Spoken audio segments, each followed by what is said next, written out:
सवाल ये भी आता है, जब भी स्कूलों में पीटीएम होती है वो सिर्फ एक शिकायतों का मंच बन जाता है, लेकिन शिकायतों का मंच न होकर वो कम से कम बच्चे के विकास कार्यों पर चर्चा नहीं होनी चाहिए उस चीज़ पे। तो शिकायतों जैसी चीज़ें तो मैं समझता हूँ पीटीएम में बिल्कुल ना हो। स्वस्थ वातावरण में बच्चा कैसे काम करे, इस तरह की प्रोडक्टिव चीज़ों पर चर्चा होनी चाहिए, ना कि शिकायतों के ऊपर। अकेला पढ़ाई में सफल होना ये सफलता नहीं है, यानी वो फेलियर नहीं है उसमें, बिल्कुल फेलियर। लेकिन अक्सर देखा जाता है कि स्कूल में जो स्टाफ होता है वो सिलेबस करवाने के पीछे भागते हैं, जिससे बच्चों को जो आदत है वो रटने की आदत हो जाती है। तो इस रूटीन को कैसे बदला जा सकता है? अध्यापक समझता है कि उसका किताबें बड़ी बड़ी किताबें हैं, भागदौड़ के सिलेबस पूरा कर लें, लेकिन हर साल सिलेबस ही पूरा करते रहेंगे तो बच्चे के अंदर गुणवत्ता नहीं आएगी। जी, बोर्ड के एग्जाम का तो डर बहुत होता है, इसलिए वो स्कूल के अंदर भी तनाव में रहते हैं। अगर कोचिंग हब की बात आती है फिर वो उनके पेरेंट्स भी कहते हैं यार कोचिंग नहीं लेगा तो सक्सेस कैसे मिलेगी, उनको इस चीज़ से कैसे उभारेंगे? तो हमें ये पहचान लें कि जो कम्पिटिटिव एग्जाम है बच्चे के बाद में, नीट का एग्जाम है, जेई का एग्जाम है, एनडीए का एग्जाम है, उसमें किस तरह के क्वेश्चन आएंगे, आने से सिलेबस से हैं, बस पैटर्न का फर्क है। तो अगर हम उस पैटर्न पे बच्चों को ट्रेंड कर दें स्कूलों में तो बच्चों को फिर ये भारी भरकम कोचिंग लेने की आवश्यकता नहीं पड़ेगी। सवाल की बात ये है, जो स्कूल के 6 घंटे होते हैं ना, उसी 6 घंटे में ये काम हो सकता है, उसमें एक्स्ट्रा क्लास की भी जरूरत नहीं है। तो एक सवाल आता है नरेश जी, उसमें आता है कि हमारा एजुकेशन सिस्टम जो है वो डिग्रियां और सर्टिफिकेट बांटने में लग जाता है, उस बच्चे के जो है विकास की तरफ ध्यान नहीं होता। क्या डिग्री और सर्टिफिकेट से ही उसको सक्सेस मिलेगी? तो अकेला डिग्री लेना पड़ेगा उद्देश्य नहीं है। अब आज क्या हो रहा है कि उसके बाद जब बच्चा डिग्री ले लेता है और वो उसका सर्वांगीण विकास नहीं हुआ तो डिग्री के साथ आजकल बच्चों का इंसल्ट भी हो रहा है। बिल्कुल बिल्कुल। और समाज में कहेंगे इसने पीएचडी कर रखी है, लेकिन आप इसके गुण देखो। बिल्कुल ये माता पिता का सम्मान नहीं कर पा रहा। मैं बच्चों को भी कहता हूँ भाई आपके जो पेरेंट्स हैं मोबाइल से इसलिए परेशान है कि मोबाइल में तुम गलत कंटेंट ना देख लो। मैं कहता हूँ पेरेंट्स के पास बैठ के आप अपना अंग्रेजी का ज्ञान बढ़ाओ, अपना भूगोल का ज्ञान बढ़ाओ, अपना बायोलॉजी का ज्ञान बढ़ाओ, साइंस के बाकी टॉपिक देखो। नमस्कार, राम राम, मैं हूं आपका दोस्त जोगिंदर बीरवा। दोस्तों, आज हमारे साथ जुड़ चुके हैं ऐसी शख्सियत जो कि पायनियर सीनियर सेकेंडरी स्कूल के चेयरमैन हैं और शिक्षाविद हैं, नरेश सिंह बराड़। तो आइए जानते हैं बच्चों की शिक्षा के लिए पेरेंट्स और टीचर्स की क्या भूमिका रहने वाली है। जी नरेश बराड़ जी, आपका स्वागत है हमारे चैनल। आपका भी स्वागत है विद्यालय की ओर से। जी सर, जैसे कि आज एग्जाम का समय चल रहा है तो बच्चों के ऊपर किस तरह का दबाव रहता है, क्या कहेंगे सर? जब भी कोई परीक्षा आती है जी, ये बच्चों के लिए आए, बड़ों के लिए आए, बहुत सारी परीक्षा ऐसी होती है जो बड़ों को भी देनी पड़ती है। घर में कोई शादी समारोह है, मेहमान आने हैं, तो एक स्ट्रेस तो रहता है कि भाई मैं कैसा प्रदर्शन कर पाऊंगा, कैसा बिहेव कर पाऊंगा। तो वही परिस्थितियां बच्चे के सामने भी आती है जब परीक्षा आती है। तो बच्चे को लगता है कि मैं कैसा परफॉर्म करूंगा, जो मैंने साल भर में काम किया मैं वो लिख पाऊंगा, नहीं लिख पाऊंगा, क्या पेपर मेरे अनुकूल आएगा। ये सारे क्वेश्चन बच्चे के मन में रहते हैं और इनसे ही कुछ तनाव पैदा हो जाता है जो स्वाभाविक है, जो हर किसी में होता है जी। लेकिन जो बच्चे साल भर तैयारी करते हैं उनको कहना चाहूंगा कि अक्सर जो बच्चे साल भर में प्रिपेयर करते हैं वही चीजें एग्जाम में पूछी जाती हैं, उसमें कोई नया नहीं होता, वो सिलेबस से ही आता है।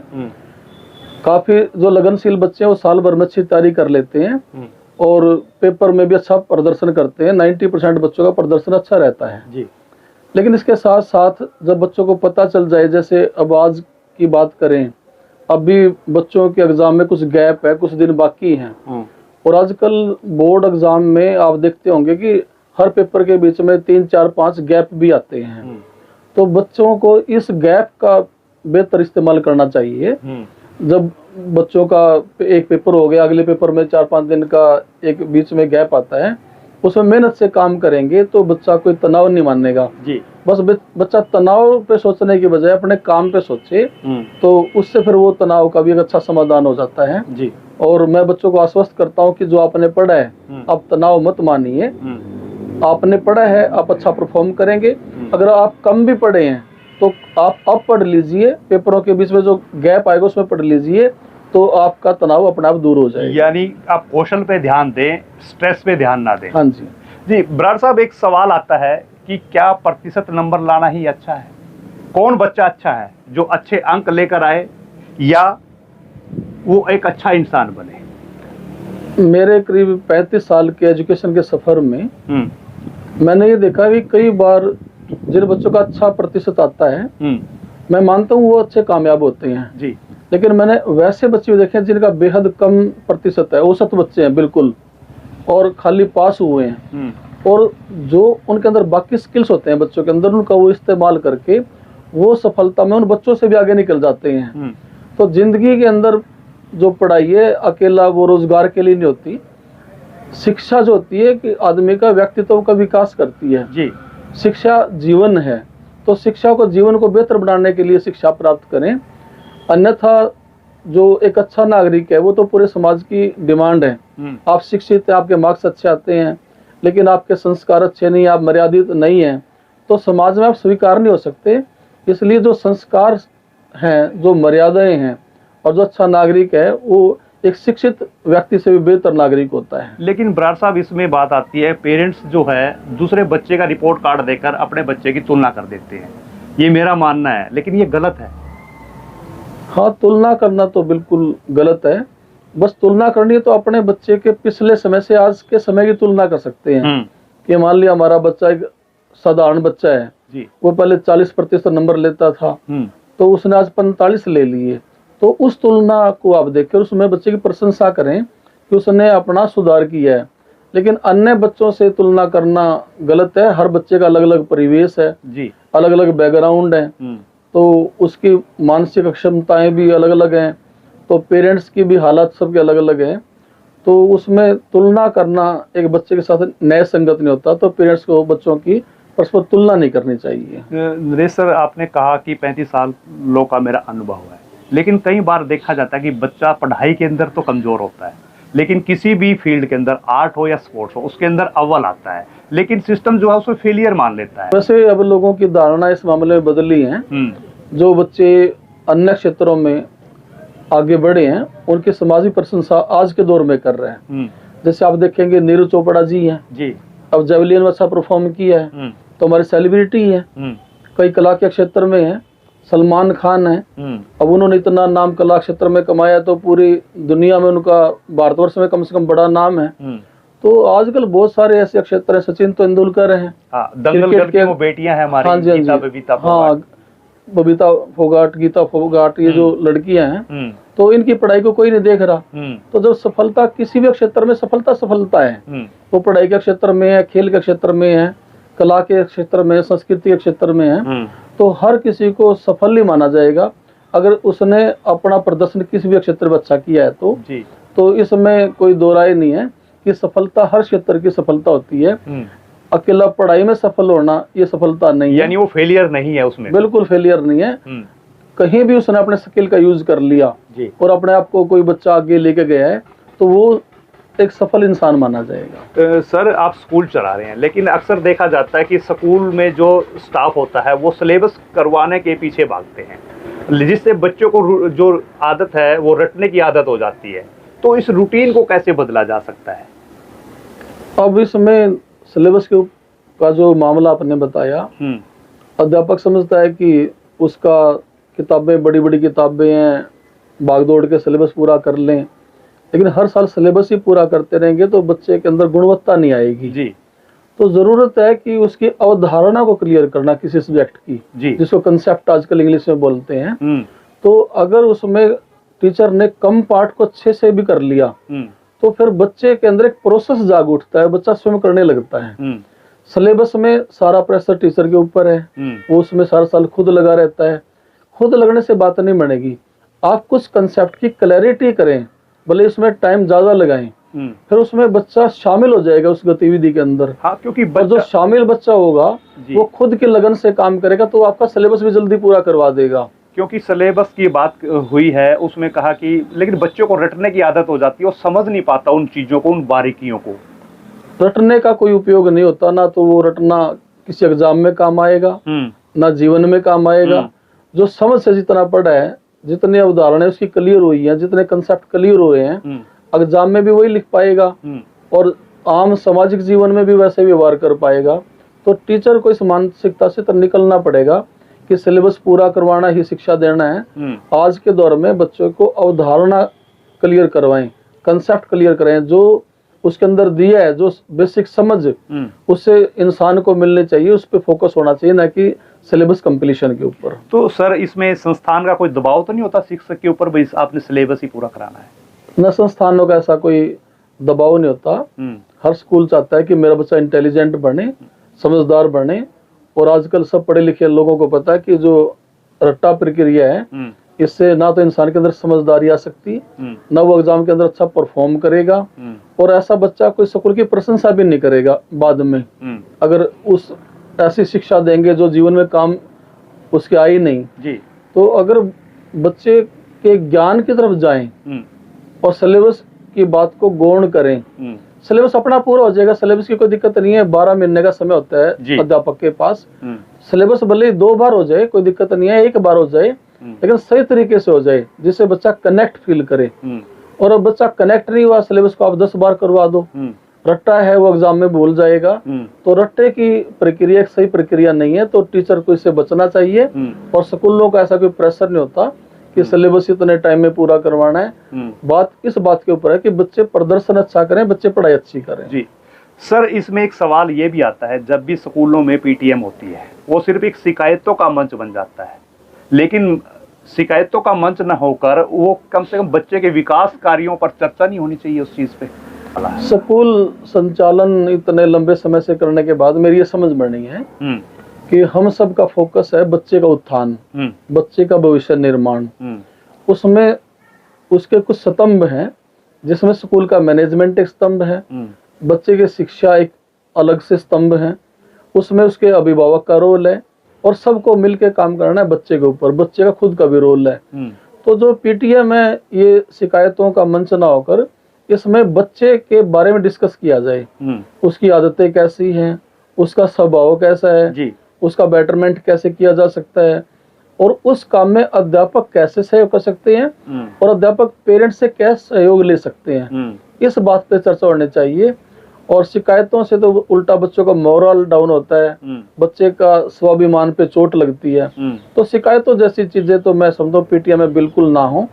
केवल बच्चे के संस्कारों पे, उसकी आदतों के निर्माण के ऊपर, और वो बेहतर कैसे परफॉर्म कर सकता है, उसको एक स्वस्थ मानसिकता कैसे दी जा सकती है, एक स्वस्थ वातावरण में बच्चा कैसे काम करे, इस तरह की प्रोडक्टिव चीजों पर चर्चा होनी चाहिए, ना कि शिकायतों के ऊपर। टीचर्स और पेरेंटिंग में बच्चे के लिए क्या भूमिका होनी चाहिए? जो बच्चा अच्छा काम करता है उसमें बच्चे के अच्छे काम की प्रशंसा की जाए, और प्रशंसा रिवार्ड एक बहुत बड़ा टॉनिक होता है। और कोई भी बच्चा है पढ़ाई में किसी अवस्था का है, उसमें कुछ लाजमी है, कुछ गुण बच्चे के अंदर होते हैं। तो हम बच्चे की प्रशंसा करें पेरेंट्स के आगे भी, और उन सच्ची प्रशंसा करें। और मैं मानता हूँ कि बच्चे के अंदर कोई ना कोई, चाहे वो किसी कौशल का गुण, पढ़ाई का गुण, खेल का गुण, या टीचर के मान सम्मान करने का गुण, ये गुण बच्चे में लाजमी होते हैं। तो बच्चे की प्रशंसा करें, उसको नीचा दिखाने का काम ना करें। तो उससे फिर उस बच्चे में कॉन्फिडेंस पैदा होता है।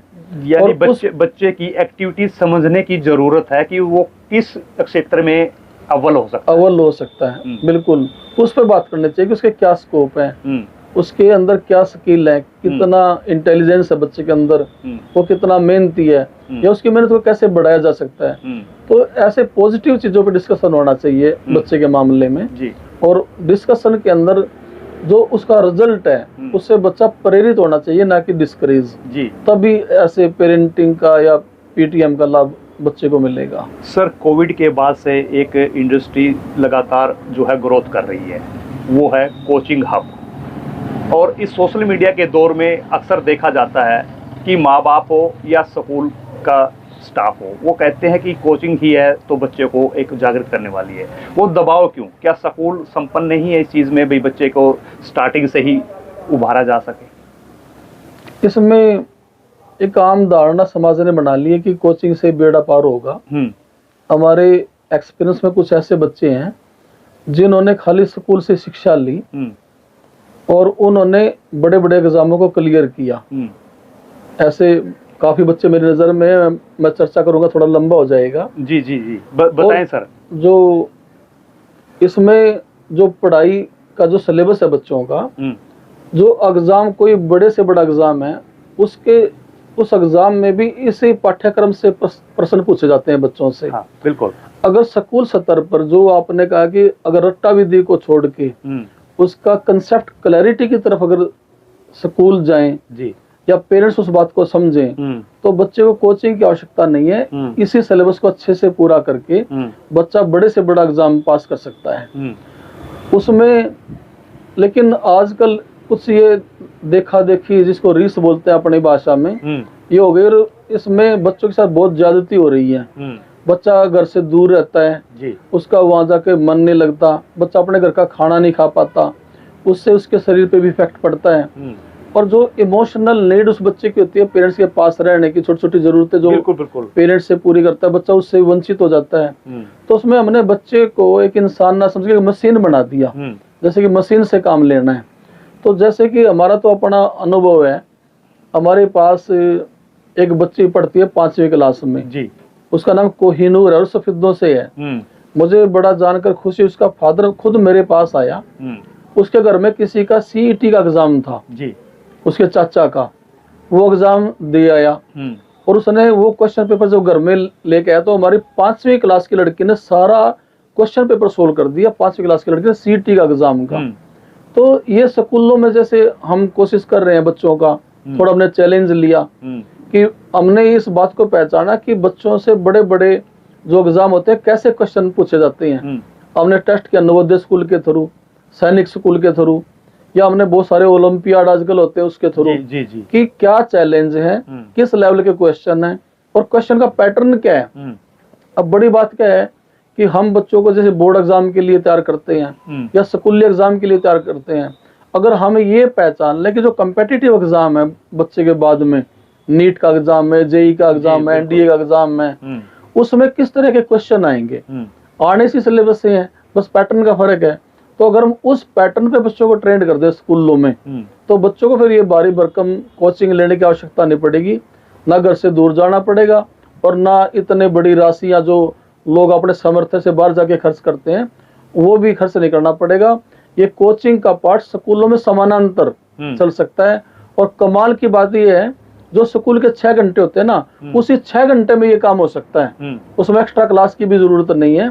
तो इसलिए मैं तो कभी ऐसी जो बड़ी बड़ी अकेडमियां खुल गई हैं उनके मैं कभी फेवर में नहीं हूँ। और मैं तो अपने स्कूल के भाईचारों को भी ये कहना चाहूंगा कि आप स्कूलों में ऐसी व्यवस्था करें कि बच्चों को बाहर कोचिंग के लिए ना जाना पड़े। लेकिन बच्चों में एक बोर्ड के एग्जाम का तो डर बहुत होता है, इसलिए वो स्कूल के अंदर भी तनाव में रहते हैं। अगर कोचिंग हब की बात आती है फिर वो उनके पेरेंट्स भी कहते हैं यार कोचिंग नहीं लेगा तो सक्सेस कैसे मिलेगी, उनको इस चीज से कैसे उभारेंगे?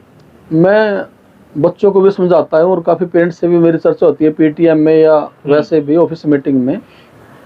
आप किसी साल का रिजल्ट देखना बच्चों का, जैसे हमारा बोर्ड का रिजल्ट पिछले भी आए हैं 10th के +2 के जी, और वो बड़े स्केल की कोचिंग है, छोटे स्केल की कोचिंग बच्चे अपने शहरों में लेते हैं जो ट्यूशन बोलते हैं जी जी, वो भी एक कोचिंग है। जो टॉप 10 बच्चे आएंगे ना वो बिना कोचिंग के आएंगे। मैं, आप पत्रकार महोदय, आपका बहुत सारे स्कूलों से संपर्क है जी, आप स्कूलों का डाटा निकलवाना कि आपके जो टॉप 10 बच्चे हैं क्या उन्होंने कहीं से कोचिंग ली है। आप हैरान नहीं मानोगे, जो हमारे टॉपर्स होते हैं वो बिना कोचिंग के होते हैं, और जो बच्चे कोचिंग लेते हैं वो उनका पहले 20 में भी स्थान नहीं आता। मैं कहता कोई विरले किसकी तो कह नहीं सकता जी, बिल्कुल। लेकिन आमतौर पे मैं 35 साल से चीज देख रहा हूँ कि कोचिंग के बच्चे पिछड़ जाते हैं और जो बच्चे स्वतः अध्ययन करते हैं वो बच्चे उनसे बेहद आगे होते हैं, यानी दिशा और दशा चेंज हो जाती है। हाँ जी, हाँ जी जी जी जी। तो एक सवाल आता है नरेश जी, उसमें आता है कि हमारा एजुकेशन सिस्टम जो है वो डिग्रियां और सर्टिफिकेट बांटने में लग जाता है, उस बच्चे के जो है विकास की तरफ ध्यान नहीं होता। क्या डिग्री और सर्टिफिकेट से ही उसको सक्सेस मिलेगी? देखो, शिक्षा का उद्देश्य होता है बच्चे का सर्वांगीण विकास करना, और सर्वांगीण विकास में बच्चे की पढ़ाई, उसके संस्कार जी, उसकी आदतें, उसको उसके अंदर राष्ट्र का प्रेम पैदा हो, समाज सेवा की उसमें भावना पैदा हो, वो बच्चा स्वस्थ रहे, बच्चा अपने माता पिता का, बड़ों का रिस्पेक्ट करे और आत्मनिर्भर बने। ये सारी अपेक्षाएं होती हैं पढ़ाई से। तो अकेला डिग्री लेना पढ़ाई का उद्देश्य नहीं है। अब आज क्या हो रहा है कि उसके बाद जब बच्चा डिग्री ले लेता है और वो उसका सर्वांगीण विकास नहीं हुआ तो डिग्री के साथ आजकल बच्चों का इंसल्ट भी हो रहा है। बिल्कुल और बिल्कुल। समाज में कहेंगे इसने पीएचडी कर रखी है, लेकिन आप इसके गुण देखो, बिल्कुल ये घर नहीं बसा पा रहा, ये रोजगार नहीं ढूंढ पा रहा, ये माता पिता का सम्मान नहीं कर पा रहा। तो डिग्रियों की तो आजकल जगहसाई हो रही है। संस्कार अच्छी चीज है, और बच्चे के अंदर उसका सर्वांगीण विकास हो, एक अच्छा नागरिक बने समाज का, ताकि वो खुद का भार भी उठाए, अपने परिवार का भार उठाए, वो समाज की सेवा करे, राष्ट्र की सेवा करे। तो उसमें डिग्रियों का कोई बहुत बड़ा स्थान नहीं है। हाँ, डिग्रियां अगर उसके अंदर ये सारे गुण हैं तो डिग्रियां उसकी खूबसूरती को बढ़ा सकती हैं। लेकिन अकेला खाली डिग्रियां हैं तो उसका जीवन काफी जगह से बदसूरत रहेगा, जिसमें उसके समाज में प्रशंसा नहीं होगी। बिल्कुल बिल्कुल। सर इसमें एक चीज आती है कि आज की जो शिक्षा प्रणाली है उसमें एआई यानी आर्टिफिशियल इंटेलिजेंस का भी रोल हो गया है। कितनी भूमिका मानते हैं आप शिक्षा के अंदर? जब कोई भी नया कंसेप्ट आता है, जब सिनेमा का दौर आया तो अक्सर पढ़ाई में भी आता कि सिनेमा के लाभ हैं या हानि है। जब साइंस का विकास हुआ तो साइंस एक वरदान है या साइंस अभिशाप है। तो ऐसे मोबाइल का दौर आया तो इसके भी लाभ आने की बहुत चर्चाएं समाज में हुई। तो जब कोई भी नई अवधारणा समाज में आती है तो उसके बारे में काफी सारी शंकाएं आती हैं। लेकिन मैं ऐसा सोचता हूँ कि एआई आने के बाद मनुष्य का जीवन ज्यादा आसान होने वाला है, क्योंकि ये एक नई टेक्निक है, नई टेक्नोलॉजी है। इससे जो साइंस का अधिक विकास होगा, मानव के काम ज्यादा आसान होंगे, और इससे जो आदमी को बहुत सारा लेबर करनी पड़ती है, बहुत सारा टाइम यूज करना पड़ता है, कम समय में आदमी के काम हो जाएंगे। नहीं, स्कूली शिक्षा की अगर हम बात करें, आज तो टीचर उनको बच्चों को क्लास में बैठा के पढ़ाते हैं, उनसे सीधे तौर पर संवाद होता है। अब एक रोबोटिक तरीके से अगर बच्चा पढ़ने लग जाएगा तो उसमें क्या कमी नहीं रहेगी? उसमें उसके अगर कौशल की बात होगी, जो आजकल बड़े बड़े जिनको विकसित कंट्री कहते हैं, उनके अंदर भी जो ऑनलाइन एजुकेशन है उसको डिस्करेज कर रहे हैं। जो रोबोटिक एजुकेशन आप कह रहे हैं जी, बड़े बड़े कंट्रियों ने भी इस बात को समझा है कि जो किताब से और फिजिकल स्कूल में जाकर जो एजुकेशन ली जाती है, टीचर के और स्टूडेंट के रूबरू जो आमने सामने, बिल्कुल बिल्कुल, उसका कोई रिप्लेसमेंट और विकल्प नहीं। आज के दौर में ये बड़े बड़े कंट्रियों ने समझ लिया है, और बहुत सारे राष्ट्र तो अब अपनी ऑनलाइन एजुकेशन के ऊपर, डिस्टेंस एजुकेशन के ऊपर आज रोक लगा रहे हैं, और इस बात के महत्व को समझ रहे हैं कि उसका कोई विकल्प नहीं हो सकता। तो इसलिए अगर हम समझे कि एआई से ये सबतक कोई शिक्षा मिल जाएगी, उसमें मानव का रोल नहीं घटेगा, उसमें शिक्षक का रोल नहीं घटेगा। आप देखो कि पुरातन कल्चर जो हजारों साल की हम बात करते हैं, जी। नालंदा तक्षशिला की बात करते हैं, जो रोल शिक्षक का उस दिन था वो इतने हजारों साल के अंतर के बाद शिक्षक का रोल बना हुआ है। तो इसलिए कोई टेक्नोलॉजी इस चीज को रिप्लेस मैं समझता हूँ भविष्य में भी नहीं करेगी। हाँ, इस चीज को आसान बनाने में टेक्नोलॉजी आज भी हेल्प करी और भविष्य में भी हेल्प करेगी। सर, एक सवाल आ रहा है इसमें कि शिक्षा प्रणाली के अंदर क्या सोचना है ये सिखाया जाता है, लेकिन ये नहीं सिखाया जाता कि कैसे सोचना है। इसको लेकर आपका क्या विचार रहने वाला है सर? हाँ, जो मैंने आपके पिछले क्वेश्चन में बताया कि आदमी जो एक सही शिक्षित होगा उसमें बहुत सारे संवेग पैदा होंगे, बहुत सारी दिशाएं पैदा होंगी, उसमें क्यों, कैसे, ये सारे क्वेश्चन आते हैं। इसी को तर्कसंगत शिक्षा कहते हैं, लॉजिकल एजुकेशन। तो ये एक पक्ष कि कैसे सोचना है इस बात पे फोकस करें, कैसे नहीं सोचना इस बात पे फोकस करें, तो इससे सर्वांगीण विकास नहीं होता। शिक्षा को हर चीज का आंसर करना पड़ेगा, वही एक सही शिक्षा है, वही एक आधारभूत शिक्षा है। तो शिक्षा के बाद ये जितने किंतु परंतु इस तरह के होते हैं वो सवाल दूर हो जाते हैं। शिक्षा तो एक प्रकाश है, जी बिल्कुल, एक प्रकाश स्तंभ है, उससे बहुत सारी दुविधा सबता दूर हो जाती है। तो शिक्षा तो मनुष्य का मानस जगाने की चीज होती है। तो शिक्षा किसी एक से बांध कर नहीं रखती, शिक्षा तो बहुत व्यापकता आदमी के अंदर पैदा करती है। और जब आदमी व्यापकता से सोचेगा तो इस तरह के क्वेश्चन सबसे हल हो जाते हैं। मठों के अंदर जब गुरुओं की दीक्षा होती थी वो कहते थे भाई इस चोटी पे चढ़ना है, वो अपने छात्र से, अपने स्टूडेंट से, अपने विद्यार्थी से ये पूछते थे भाई कैसे, वो चीज़ उनको नहीं बताते थे। तो वही सवाल ये है कि स्कूलों के अक्सर ये रहता है कि आपने ये +2 क्लियर करनी है, 95% या 99% नंबर लेने हैं, तो इसको कैसे क्रैक करना है वो नहीं सिखाया जाता। मेरा सवाल था सर ये, क्योंकि इसमें भाई आपने ट्यूशन लगानी है, आपने 2 घंटे फालतू एक्स्ट्रा पढ़ना है, आपने स्कूल का होमवर्क, जो स्कूल ने होमवर्क दिया उसको घर जाके इसको इस तरीके से क्रैक करना है। आपने अगर मैथ में आप कमज़ोर हैं तो मैथ को आप उन्हें आधा घंटा एक्स्ट्रा देना पड़ेगा, तब आप ये लक्ष्य प्राप्त कर सकते हो। यानी सवाल वही है कि क्या सोचना है और कैसे सोचना है, वो उसमें हम कहीं पीछे पिछड़ जाते हैं, पीछे रह जाते हैं। जो शिक्षा देने की तकनीक है, मान लिया आश्रमों में शिक्षा दी जाती थी, आज की आधुनिक शिक्षा है, इसमें एक समय के परिवर्तन के हिसाब से भी कुछ परिवर्तित चीजें होती है, क्योंकि इंसानों का मानव विकास का लेवल अलग अलग होता है।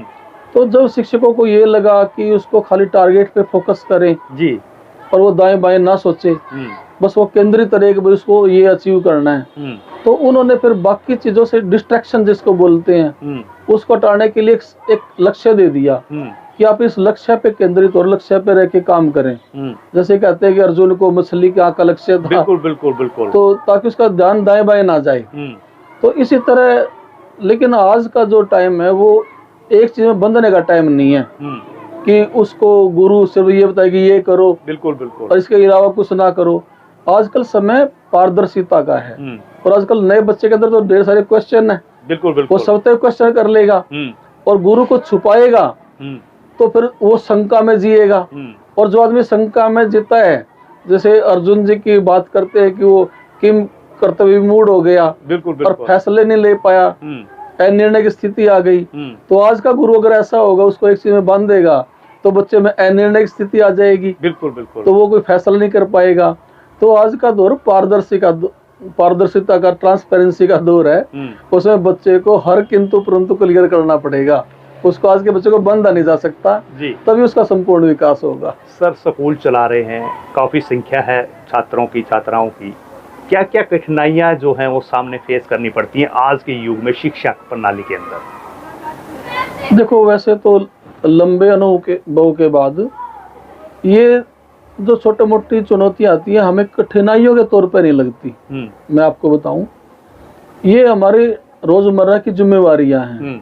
मान ले 2 बच्चे हैं, कोई छोटा मोटा मनमुटाव हो गया जी, बिल्कुल, या कोई बच्चा ऐसा है जो 2 दिन घर से काम करके नहीं आया, या किसी पेरेंट्स को कोई बात समझ में नहीं आई, उसने हमसे आके क्वेश्चन कर लिया, तो ये रोजमर्रा की चीजें हैं, तो हम इसको परेशानी के तौर पे नहीं लेते। और हमें तो, अब हम शिक्षक हैं, हमें खुले दिल से सोचना है। तो समाज को वो परेशानियां लगती हैं, लेकिन हमें उन चीजों का समाधान करना है, तो हम उनको परेशानी नहीं मानते, हम उनको भी एंजॉय करते हैं। हाँ, ये चुनौती है कि आजकल जैसे अब मॉडर्न युग है, समय से पहले कुछ चीजें बच्चों को उपलब्ध हो गई हैं, जैसे जिसमें टाइम से पहले मैच्योरिटी आना, सोशल मीडिया का जमाना, आजकल गूगल सारा बच्चे के एक्सेस में है, बहुत सारे सोशल प्लेटफॉर्म हैं जी, बिल्कुल। तो ये चुनौतियां जैसे नए दौर में आती हैं, लेकिन हम भी अब व्यस्त हो जाते हैं, और अगर हम शिक्षक अपने आप को अपडेट रखेगा तो वो नई चुनौतियों में भी बढ़िया परफॉर्म करेगा। तो बच्चों की जो चुनौतियां हैं, हम उनको हंसी मजाक में लेकर उनका समाधान कर देते हैं, और बच्चों की या पेरेंट्स की किसी चुनौती से हम परेशान नहीं होते जी। वो उनकी जरूरतें हैं और जो हमें पूरी करनी है। सर, मोबाइल युग है, ये स्टूडेंट का दोस्त है या दुश्मन? इसमें हो सकता है कि आप इस बात को किस रूप में लेंगे, लेकिन मैं कहता हूं कि जो भी क्रांति मोबाइल की आई है जी, या कोई भी गैजेट्स हैं, डिफरेंट प्लेटफॉर्म है, इसने शिक्षा को काफी आसान किया है। बात खाली इसके उपयोग की है।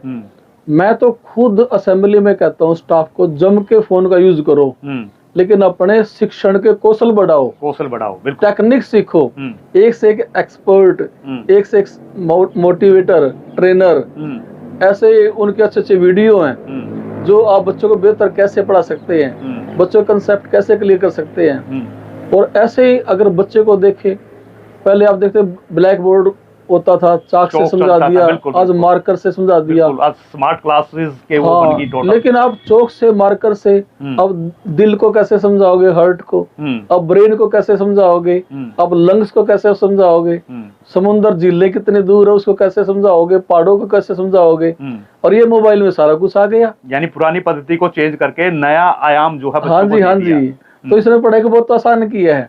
मैं बच्चों को भी कहता हूँ भाई आपके जो पेरेंट्स हैं मोबाइल से इसलिए परेशान है कि मोबाइल में तुम गलत कंटेंट ना देख लो। मैं कहता हूँ पेरेंट्स के पास बैठ के आप अपना अंग्रेजी का ज्ञान बढ़ाओ, अपना भूगोल का ज्ञान बढ़ाओ, अपना बायोलॉजी का ज्ञान बढ़ाओ, साइंस के बाकी टॉपिक देखो।